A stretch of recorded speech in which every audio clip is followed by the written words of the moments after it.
Ya, selamat bertemu lagi untuk murid kelas 8. Di pertemuan hari ini kita akan melanjutkan materi kita yang sebelumnya. Jika kalian ingat, minggu lalu kita sempat mempelajari tentang lensa dan mata.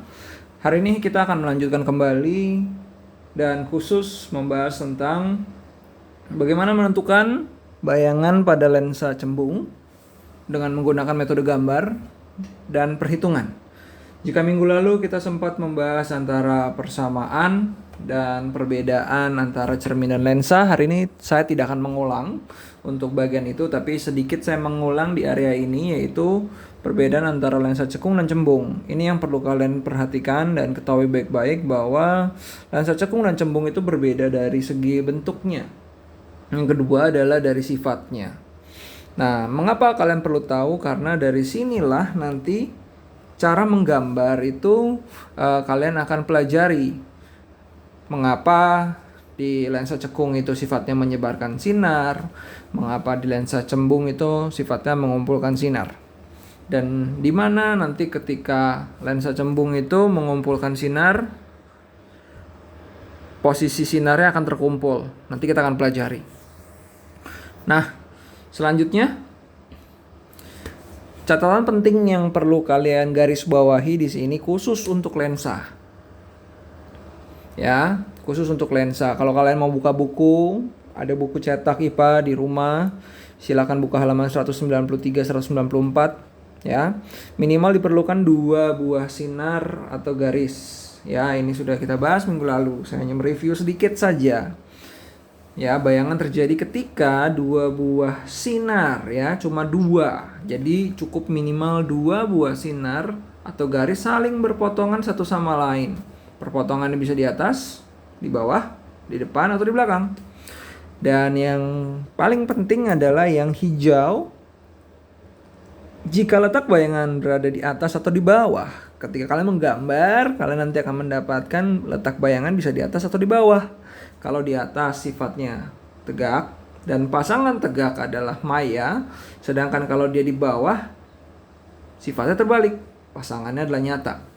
Nah, selanjutnya, kalau kalian ingat minggu lalu yang sudah mengerjakan dengan baik soal A, yaitu soal yang seperti tertera di layar kalian sekarang, kalian diminta untuk menggambar. Ada benda, ada titik fokus, ada jari-jari kelengkungan, dan tinggi benda. Nah, saya mau membahas sedikit. Kalau kita mau menggambarkannya, kurang lebih akan seperti ini.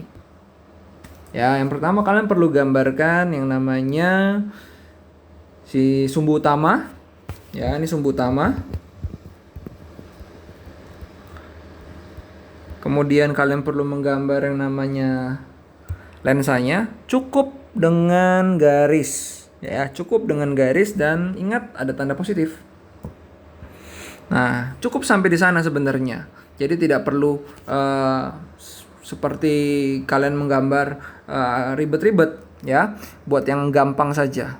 Nah, kemudian yang harus kalian lakukan selanjutnya adalah menaruh atau menempatkan benda. Kalau benda tadi kita sama-sama tahu ditempatkan jarak 6 kotak dari lensa, maka gambar bendanya kurang lebih akan seperti ini yang warna hijau. Ya. Kemudian ingat sinar pertamanya seperti apa? Sinar datang sejajar sumbu utama, kemudian sampai lensa dia akan dibiaskan menuju titik fokus yang di belakang. Ya. Jangan bingung antara depan dan belakang ya. Kalian ingat saja bagaimana waktu kalian mengerjakan gambar waktu di cermin. Depan belakangnya sama. Kemudian sinar keduanya. Sinar datang melalui titik fokus di depan, lalu sampai kena lensa dan dibiaskan sejajar sumbu utama. Nah, selanjutnya apa? Selanjutnya cari perpotongannya di mana antara dua garis tersebut. Ketemulah di sana bayangannya. Bayangannya kita dapatkan yang Mister tandai ini. Setelah itu kita akan bisa dapatkan yang namanya sifat bayangannya. Sifat bayangannya karena di bawah dia terbalik. Lalu yang kedua, pasangan terbalik adalah nyata. Dan ukurannya lihat saja. Bendanya 3 kotak, bayangannya 3 kotak. Artinya apa? Ukuran bayangan dan ukuran benda sama. Artinya sifat bayangannya sama besar, ya. Nah, untuk soal B, bagaimana yang kemarin? Apakah kalian sudah memperbaikinya yang salah? Kalau yang benar, bagus ya. Nah, kemudian kalau yang B itu, Mister minta ketika bendanya tuh didekatkan ke arah lensa. Jarak bendanya jadi hanya 4 kotak, sementara tinggi bendanya 1 kotak. Titik fokusnya sama jari-jari kelengkungannya nggak berubah. Bagaimana cara menggambarnya, Sir? Balik lagi. Caranya sama, ya. Gambarkan bendanya di mana. Ya. Lalu kemudian sinar datang sejajar sumbu utama sampai kena lensa, dibiaskan ke titik fokus yang di belakang. Nah, titik fokusnya ada di belakang dan di depan ya. Ingat, jangan lupa. Kemudian sinar kedua, sinar datang menuju titik fokus di depan, kena lensa, dibiaskan sejajar sumbu utama. Ada perpotongan antara 2 garis atau 2 sinar istimewa itu, di sanalah terdapat yang namanya bayangan. Ya. Bayangan itu ada di bawah, sifatnya terbalik. Pasangan terbalik, nyata. Ukurannya kita bisa lihat. Ukuran bayangannya jauh lebih besar dibandingkan ukuran benda. Ukuran bayangannya sekitar 3, sementara ukuran bendanya 1. Nah, demikian review kita untuk materi minggu lalu. Sekarang saya akan melanjutkan dan mau memberikan pertanyaan buat kalian semua. Apa yang akan terjadi jika benda dipindahkan kembali mendekati lensa cembung? Nah, kira-kira gimana ya? Ada yang sudah tahu? Kita coba ya. Contoh soal C ya. Bagaimana gambar dan sifat bayangan jika jarak benda menjadi 3 kotak atau 3 cm dari lensa? Benda setinggi 1 kotak, titik fokusnya saya nggak rubah, sama. Jari-jari kelengkungannya juga pasti sama. Bagaimana cara menggambarnya? Perhatikan baik-baik. Ya, ini gambar lensa cembung. Bendanya sudah saya taruh jarak 3 kotak atau jarak 3 cm dari yang namanya lensa. Kemudian balik lagi, sinar pertamanya seperti apa, Sir? Buka lagi. Sinar datang sejajar sumbu utama, akan dibiaskan menuju titik fokus di belakang lensa. Nah, gambarnya seperti yang ada di sebelah kanan kalian. Kalau Mister ilustrasikan gambarnya nanti seperti ini. Ini sinar pertama nih. Lalu sinar keduanya gimana, Sir? Sinar keduanya kita ulangi lagi. Sinar istimewa keduanya. Sinar datang melalui titik fokus, tapi yang di depan.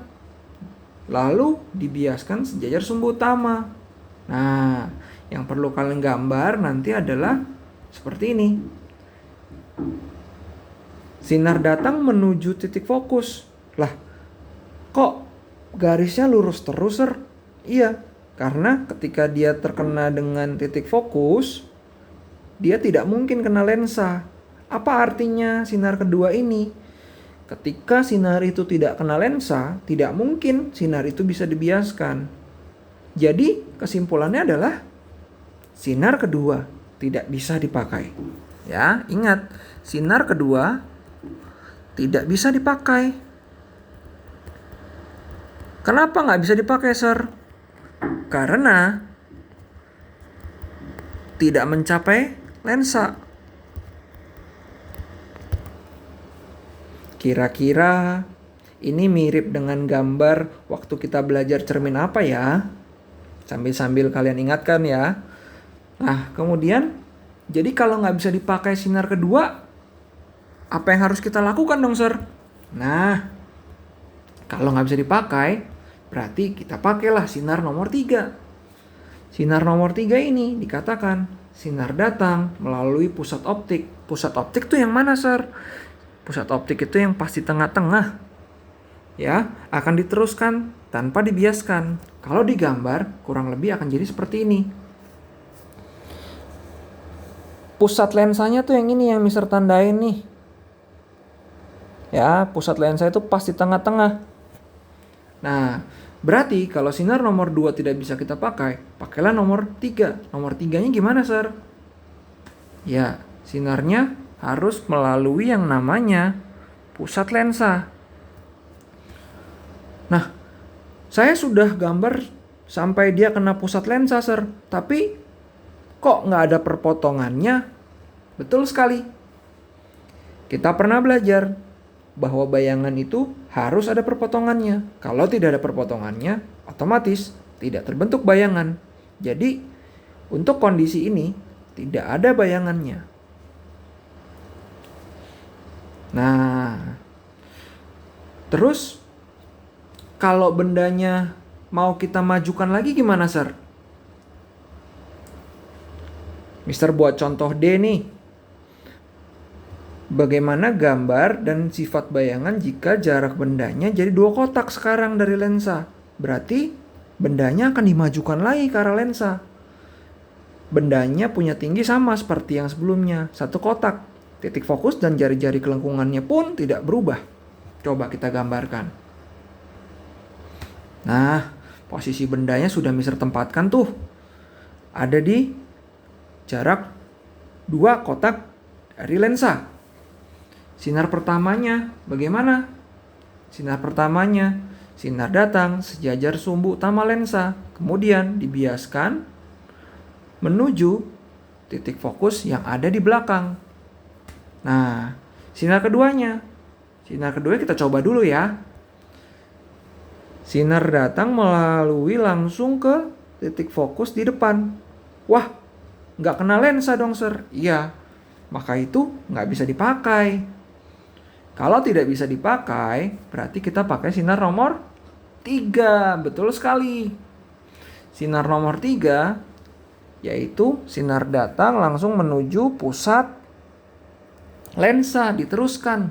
Nah, kalau udah seperti ini gimana, Sir? Perpotongannya juga nggak ada. Nah, ini catatan yang perlu kalian perhatikan baik-baik. Ketika sinar pertama dan ketiga diteruskan ke belakang lensa, ini belakang ya, dan masih tidak saling berpotongan, maka yang harus kalian lakukan adalah nih, yang Mister garis, yang Mister kasih tanda merah ya, Mister garisin juga ya. Sinar pertama dan ketiga harus diteruskan, tapi ke depan lensa dengan garis putus-putus. Nah, seperti ini kurang lebih.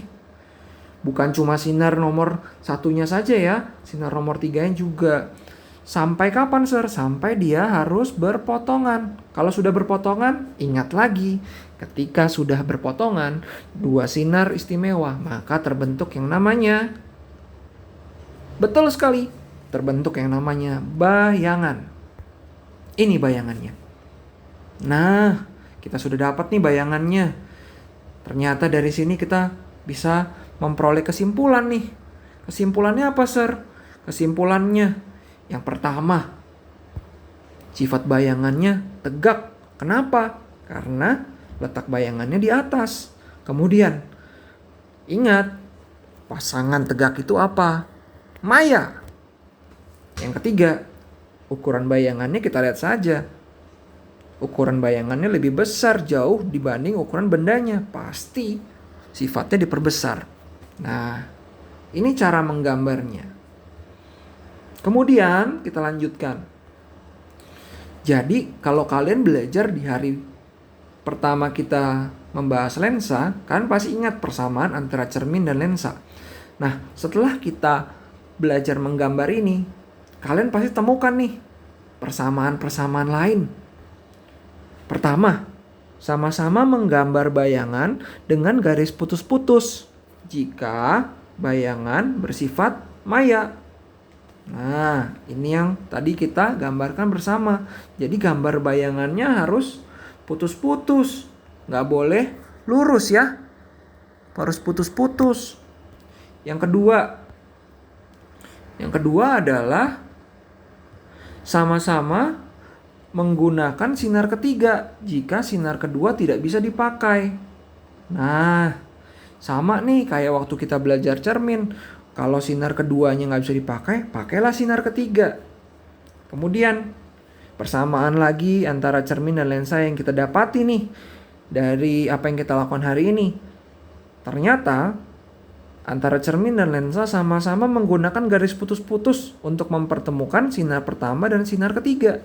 Nah, kalau kalian lupa, ingat lagi ya apa yang kita pernah bahas di cermin. Dan di minggu lalu, kalian buka-buka lagi catatannya.